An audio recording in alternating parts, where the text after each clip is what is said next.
Generally, I am happier. Generally, I have a happier kiln unload. Hi, it's Andrea from Rivier Ceramics. I have a kiln opening here for you. Lots of glaze experiments here. Some of them were failures. There's no doubting that. A few successes, and I thought I would show you what it was because I think it's important to see when not everything works out just the way you hope it had been. So I have Hera here as well. She's got her back turned to me because she's not impressed with the pottery. Actually, I think she's just warming herself on the heater that I have nearby. Yeah, so let's get into it. It was my usual fast glaze fire to cone 5 with, I think, did I go up to 15-minute hold this time? I think I did 15 minutes. If it wasn't 15, it was 10 minutes. I didn't put witness cones in because one, I didn't have room. Two, I did have room, but I was really having to think a lot to try and fill this kiln. And it's been a weird week. There's been a lot going on, and I'm not going to get into it, but some of it's been great, some of it's been not so great, and it's just been a lot of distraction, right? And normally pottery is the distraction from real life, but this time real life was very much distracting me from my pottery. So maybe that's part of the reason these glazes didn't turn out as well as they could have. Maybe I just wasn't thinking about it that much. But anyways, we'll get into it. So, there's a bonus item from a friend that I will show you as well when coming up. So the first thing I'll show you is something that wasn't bad. You saw this plate in one of my videos in the raw stage. These were underglaze transfers that I put on in the greenware stage. Then they got bisqued, and I just put clear glaze. I like Bott's transparent. The Pro, I don't remember the number offhand. I'll put it up on the screen. And then on the side, I put Mako Sapphire, but what I don't like is I filled in my maker's mark on the back there, right? And then wiped it away. And I wiped it well away, but it still left a blue residue. It didn't stick or anything, but that just makes it look so messy. So anyone have any suggestions? I know I could probably sand it, but it's not like I have a diamond core sanding pad for a wheel, because one, the wheel I have isn't mine, so there's no point by investing in those kind of tools, and two, it doesn't have grippers for that kind of thing anyway. So I don't know, do you think a magic eraser would work? I'm worried if I try sanding that by hand, I'm just going to leave the whole bottom uneven. It is very flat, I will give it that. There's a little bit of mess in this one, and that's from when I put it on. I smeared it, you can see just a little bit, but otherwise it's very good how they went on. So in general, I'm pleased. That's annoying me because I feel that really robs it of selling value, because I don't really do seconds. It's either good or it's not. In the same vein, I'll show you this dish. This one I did with blue underglaze, and I don't remember the brand, and then wiped it back. And I do like the effect of that, but then the problem is I put also in the, I think also blue sapphire on the back here, because I had it out for the other one. And because of that, I feel the back is stronger than the front, and that I don't like. So I might try reglazing this. I might do it a nice celadon on that. I have to think about that, of how to make that pop a little bit more. And also I noticed that I have the seam of where the roller went right in the middle. Like, what a dum-dum to get that on there. I don't know what happened there. So, it's just like, it's not bad, but it's not great, right? Like if I have a nice one of these and I sell it for, I don't know, let's say 18 pounds. Let's just say that number. All right. I'm not saying that's why I sell it, but let's just pull that number. I feel I couldn't sell this one for more than 12 pounds, which is quite a, reduction in the price. So I don't know. Have to think about that. It certainly has taught me not to use blue sapphire on the back unless my back is perfect and the front is stunning. So we will see. But let's move on to something that did work out nicer. Oh yeah, Harris, turn around. She likes this one, don't you? Yeah, you like it. It's nice, isn't it? So this, sorry, the camera's trying to run away. There we go. Good. So this is the Wally form from GR Pottery Forms. This is their big Christmas tree. I have a set of 3 of them. And I did a texture on the inside. And then I did 2 coats of Celadon Bloom. And I think it looks really nice because it's sort of a snowy texture roller that I did on it. And this looks quite good. You can still see most of the texture other than where the crystals are. There is a couple little faults. There's one little spot here that's a bit raised. You can hear as my fingernail catches there. Well, actually, sorry, there's 2 spots. And then there's one spot up here. You can see that little pinhole, and that's just, I think, where the glaze didn't quite get into the texture. So I will probably file those little higher spots down and put some more glaze on. I don't know, does anyone know how Celadon Bloom refires? I'm worried that these crystals will get quite big, so I'm thinking maybe I should do another coat, because then at least, like a coat everywhere, because then at least I'll have some smaller crystals, not just the big ones. Yeah, on the side I did 2 coats of Arctic Blue by Amico, Potter's Choice Glaze. I have some other things with this texture on it, and I wanted to see what it would look like. It's okay. I'm surprised. Normally, was it 2 coats? Let me double check. Oh no, I did way more, because I know that Amico likes a lot of glazes. I did 4 coats there. Ah, yes. Okay, so I think I did 2 coats on this bit, but 4 coats on the edge. Yeah, because on the back with 2 coats, it looks definitely more streaky. You can see. But then on the edge, it really covered the texture a lot. I know it looks like you can see it well, and you can see it. But like on this side, you can't see it as well. You can catch the light, but when you're just looking at it, you can't tell that that's snowflake texture there. You can tell there's texture, but you can't tell that it's snowflakes. So yeah, maybe 3 coats is the charm, because two coats is patchy, isn't it? So maybe I'll get a 3rd coat on there as well, since if I'm redoing the front, I may as well redo the back. So this will be a success. I'm sure that will turn out. It'll be all right. Just remembered I had another light. Okay, so the next thing... Oh, sorry, Hera. Didn't mean to startle you. Okay, so we're going to talk about the seaweed disaster now. So this was one of my little bowls that I threw. And I only got 2 pieces that I've managed to throw so far, because I was waiting for my finger to heal. And if you look right there... That looks quite nice. There, that's a nice color there, isn't it? Yeah, and then look at the gross brown underneath it. And that was Celadon Bloom over top of seaweed. But obviously seaweed, I only gave it 2 coats. Well, not obviously, but I did give it 2 coats, and obviously that wasn't thick enough to give it a green color. It gave it a ugly brown color. And I know that seaweed does that, but I forgot. And I knew that because on the inside, I poured the seaweed, so I knew that it would be thick enough. And I even, like, pulled some out because it was so thick. Hey, I know, I'm upset about it too, but we don't need to growl about it, okay? And then I put Celadon Bloom over top of that, and look how that came out. Oh, hideous.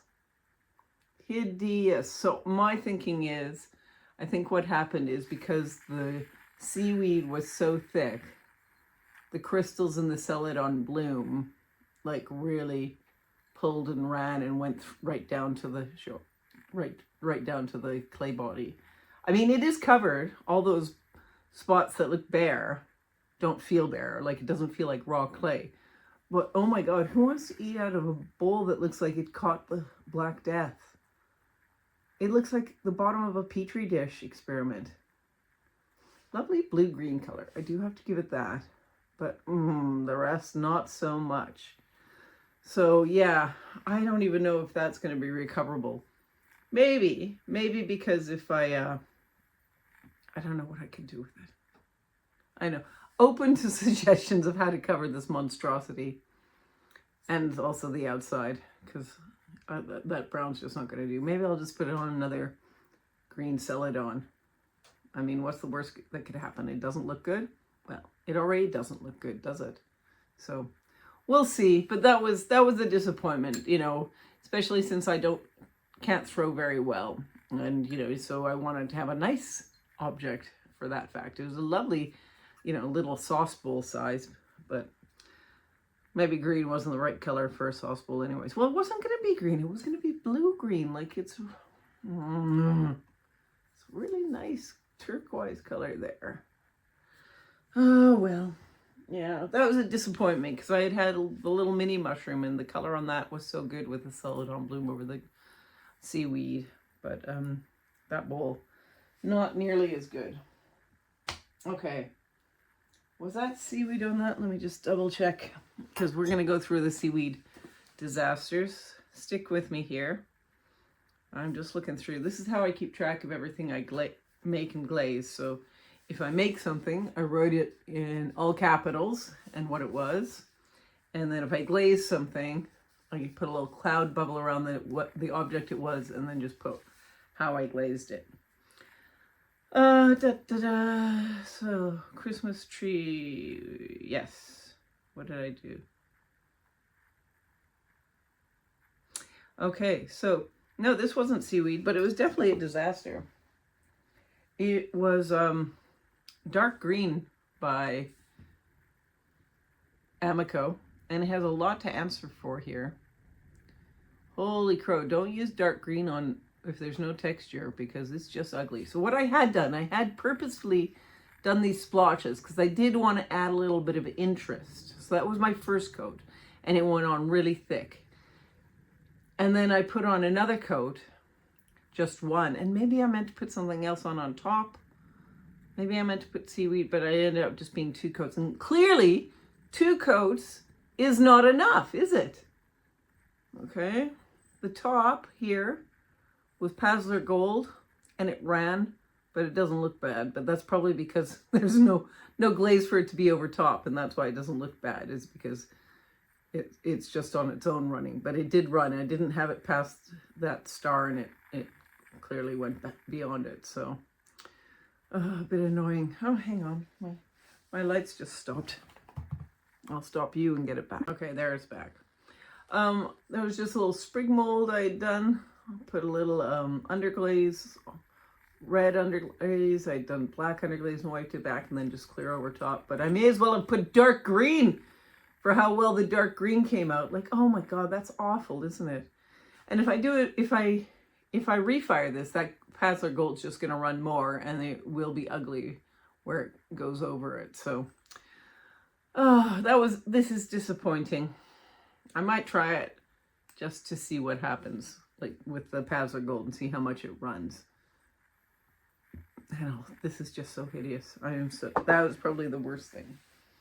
Now, speaking of hideous, I did 2 ugly Christmas jumpers, but these came out maybe a bit too ugly. Like, I wanted ugly, but So there's the shape. I had a cookie cutter, and then I put a little bit of red underglaze on a pattern here. You can see there on the side.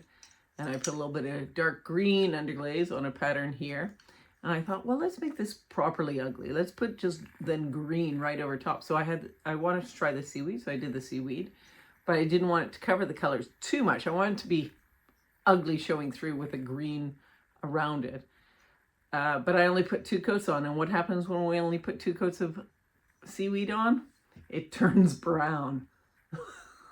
Look at how awful those look.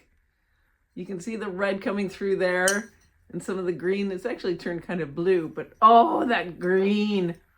Oh, no, that's too ugly for even ugly Christmas jumpers, isn't it? No, we're definitely going to have to cover that up. Might try a couple more coats of seaweed. I don't know. It's just, when so many of the things come out of one kiln load and don't work out, you're just sort of like, do I bother to refire this crap? I mean, you know, it's got the wires in it. I don't think that's going to do the wires any good if I refire them, but who knows? Maybe I will. Like I said, life outside of pottery is distracting me, so it's not my first priority. But we're going to move on to some nicer stuff now, okay? Okay, this came out really nicely. I do actually really like how the seaweed's broken over that. It looks good. And then I just got Storm on the back. 2 coats, I think. Really nice. And nice and flat too. Yeah, that's going straight to the store. Lovely. Okay. I have at least a couple cute things to show you here. I'll show you something my friend asked me to put in the kiln load because she wasn't gonna, it was just a couple things that wouldn't fit in hers, and she wanted to get them fired before we have a market together at the end of the month, because she's not going to probably have a glaze fire again. So she does a lot of slip casting, and these were done in porcelain. This one and this one, they're molds that she made herself. So that's a really lovely blue, I have to say. I think I know what it is, but I'm not 100% sure, so I can't say. But I will get a photo of it because, you know, the lighting in here is awful this at night. And this one was a refire, so I think she said she didn't even know what was on it, but it's a lovely shape and they've come out well. This one has come off, she made stilts to fire them on. So then you just put the, you know, the little thingy on it and it'll hang. They're very nice. Really nice feel in the hand too with the porcelain. This one I'm going to let her get it off the stilt, because if it breaks, I don't want it to be my fault. She wouldn't be upset, but still. Nonetheless, we're not going to. Okay. So I did another Christmas tree, and this one came out better. There is a problem with it, and I think no, I don't think I know what the problem was. But it's okay. But it has given me an idea for the next time I do this tree. So this was a little tree. I stamped little stars into it.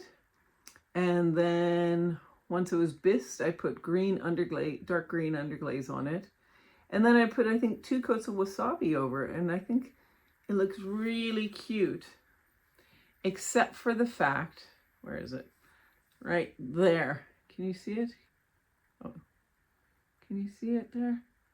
There's a little blob of something there, which is very aggravating. I don't know if it was a piece of gold that flaked off of the Pazzler gold tree, because that Pazzler gold stuff, I nearly swore at you, is quite flaky. So you do have to watch it. So it could have gotten onto it. It could have been something else. Could have been just I hit the brush. I don't know what it is. So it's a little annoying. And you can see all my marks from where I put the underglaze. So I probably wouldn't do it the same again.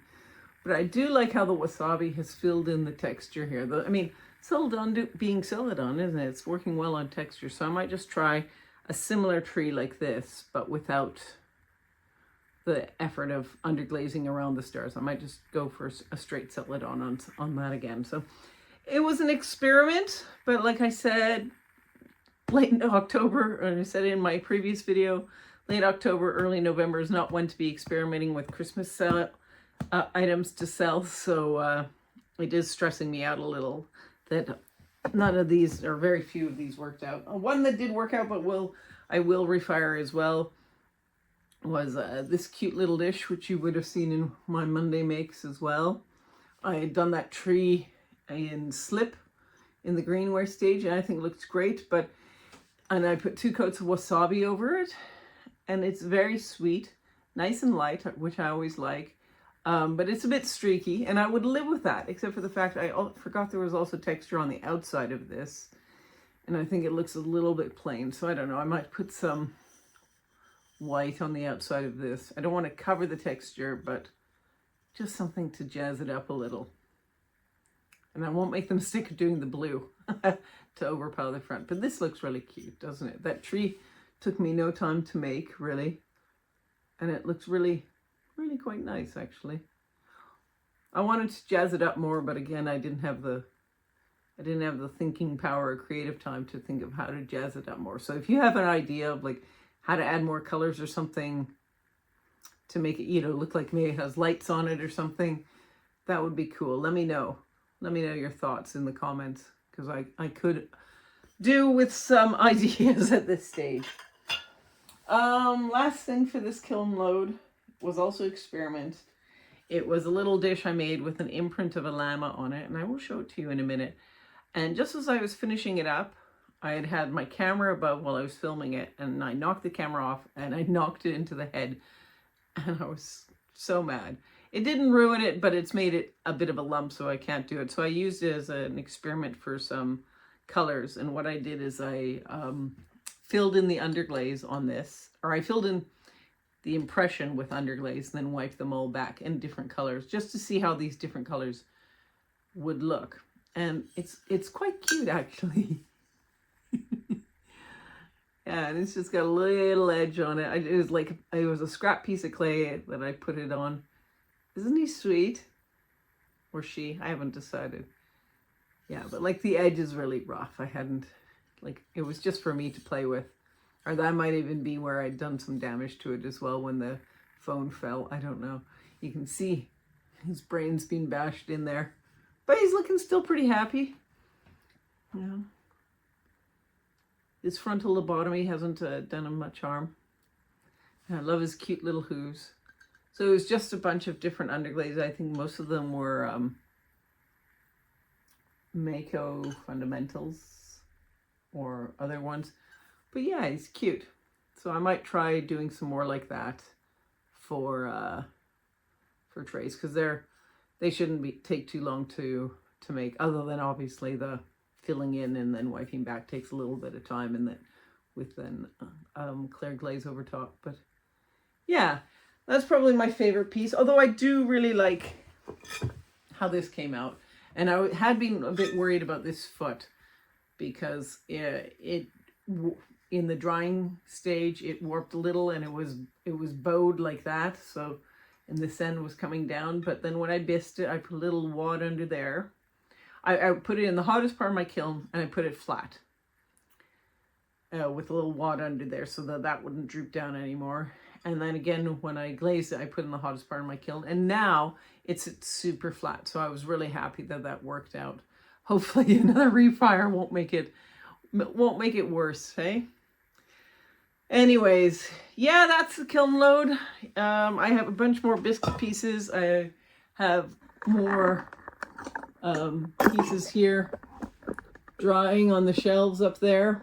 So there will be more to come. Hopefully it will be better. Hopefully my life will be a little less distracting outside as well, so that will make things in general better. Everything's okay. Don't worry about me or anything. But yeah, I wanted to show not every kiln load is a winner, but it's important that we carry on nonetheless, isn't it? Hopefully I'll be back soon with a better kiln load. Depends how fast I come up with ideas for glazing the other pieces. Right. Thanks everybody for watching. Share, like, support, comment, all these good things. That would be wonderful for me and my algorithm to get me in front of more eyes. And generally I am happier. Generally I have a happier kiln unload. Like, also just my mood, never mind the pieces. So it won't always be like this. I know it won't always be like this. It just is today. So until next time.